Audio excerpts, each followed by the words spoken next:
What's going on, guys? We have a ton to talk about in regard to the Oppo Find N5. I feel like I say this every single video, but this is the sister device to the OnePlus Open 2. So if you're wondering why you should care, that is why. Everything you're hearing about the Oppo Find N5 will be true of the OnePlus Open 2 as well. Like I said, that we have a ton to get through, so I'm just going to get started on it. We have teasers, we have real world photos, and we have specifications. So the first thing that we'll mention here is that the Oppo Find N5 launch event is indeed scheduled for February the 20th. Now that's going to be 7 p.m. local time, but that translates to something like 6 a.m. Eastern time for me. So I will not be live streaming alongside that one because I will likely have just woken up, and I would imagine most of you will probably still be asleep. Now, we did have good reason to think that that would be the case. I actually made this post just a few days ago where we had this image from Oppo, see you in 2 weeks, and we guesstimated February 19th, February 20th,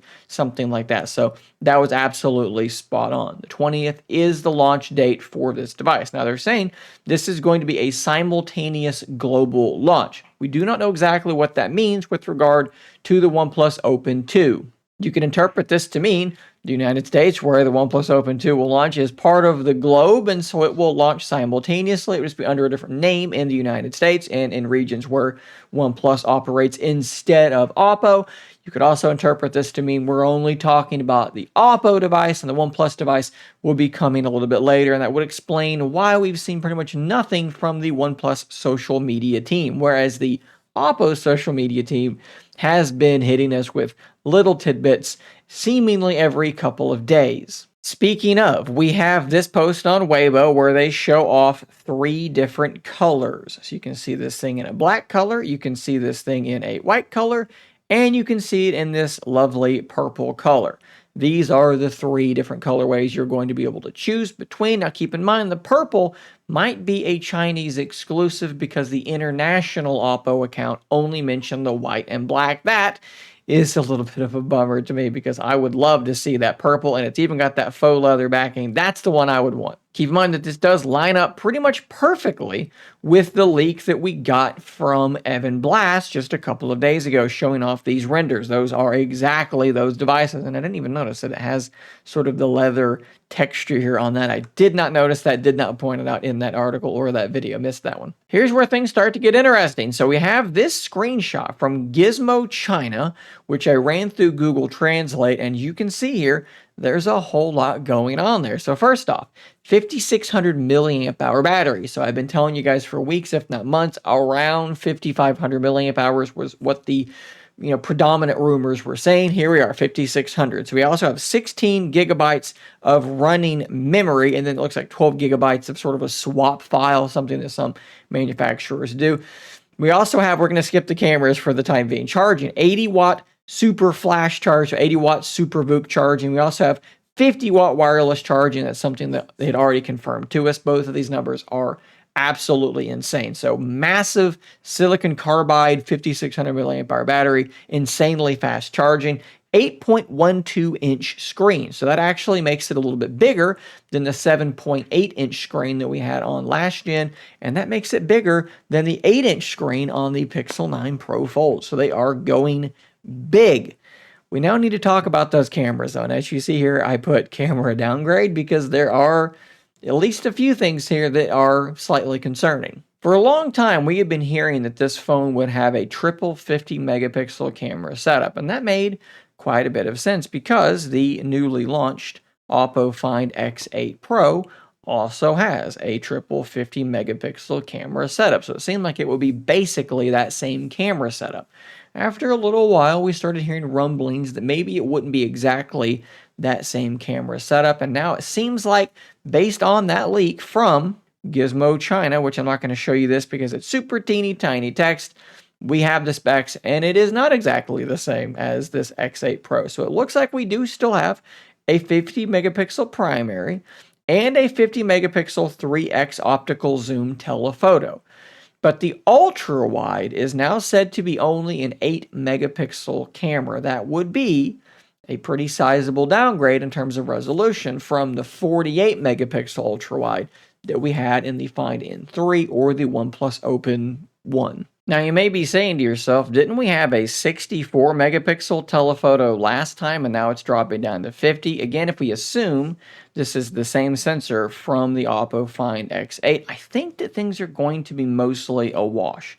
So this is indeed a 50 megapixel sensor. 1 over 1.95 inches is the sensor size, and then 0.61 micrometers are the pixel sizes. For the Open, it was 64 megapixels, but it was a slightly smaller sensor. The pixel sizes were slightly larger. Both of these are likely pixel binning, so you're combining individual pixels into super pixels. So you could say last gen was higher resolution, probably had larger pixels and larger super pixels, but the sensor itself was physically smaller. So this one has slightly larger sensor, slightly smaller pixels, slightly lower resolution. I would imagine at the end of the day, it's probably going to be a very similar experience. So in addition to that ultra-wide being dropped down to an 8 megapixel sensor, the selfie cameras are getting a similar treatment. Both of them are going to be 8 megapixels. So definitely keep that in mind. It does seem like overall the camera performance should be very similar. I would guess the primary sensor probably gets a little bit of an upgrade. The telephotos probably pretty much a wash. Ultra-wide, maybe taking a step back. Selfie cameras, maybe taking a step back, probably in sacrifice to the goal of getting this device to be as exceptionally thin as it is, around that 4.2 millimeter mark, while still packing in extremely fast 50-watt wireless charging. These are just sacrifices that are being made. Personally, maybe I would be okay with it being 4.4 millimeters if that meant the ultra-wide camera stayed about the same, but what do I know? Now, guys, we also do have some real-world photos to look at once again in a post on Weibo. They were calling this a shipment review, and we're going to quickly look at these because there's some interesting stuff here as well. So in this first image we're going to look at, that is the Oppo Find N5, and that crease is basically impossible to see. Now, the one thing that I will tell you is that just like with all foldables, when you first get these things and you take them out of the box, the crease is basically invisible. It takes a couple of days of opening and closing for that crease to kind of break in.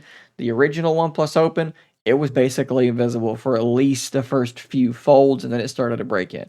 I would imagine this device has never been folded a single time. So it does look very impressive, but that is to be expected. Wait till it's actually broken in. Again here, you just can't see it, but this is a brand new device, literally sitting in the package, and it's going to leave in. I do expect it to be a very, very hard to see crease, like the original Open, but just keep that in mind. Here you can see the Color OS splash screen, the selfie camera tucked away in the top right. I would say that the internal bezels look very, very similar to the original Open, which is not necessarily a problem for me. From this angle, you can see how impossibly thin this device is. That is your USB-C port, and there is hardly room for any frame around that thing. We are truly reaching that point where the thickness of our USB-C ports, our ports themselves, it's actually where the bottleneck is now. Is this sort of pushing us towards a future where there's just no port?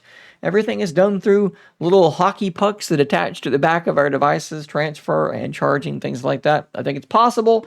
I'm not sure if that's the future that we want, but we may be headed that direction. Once again, you can see how thin this device is here. Speaker, microphones, and then a little bit of the hinge that kind of sticks out. This little round section here. Very, very similar, if not identical to it, how it is on the original Open. We also do still have our alert slider, so different positions being silent, vibrate, or the ringer being on. We can see the volume rocker and power button once again sitting entirely too high up on the device. And these last two images actually tease a first-party case which has this faux leather on it, which does fold in and out to cover that hinge. A lot of people do want hinge protection on their foldable devices, and it looks as though they're going to have something to do exactly that, which I think a lot of people are going to be very, very happy to see. And the last thing I need to show you, which I'm not going to do like a frame-by-frame breakdown, is this little teaser video that they posted on their YouTube channel. Guys, this device is looking absolutely amazing. I cannot wait for it to be released. I hope that you have been prepping your wallets for the abuse that they're about to suffer. We do not know what this thing is going to cost.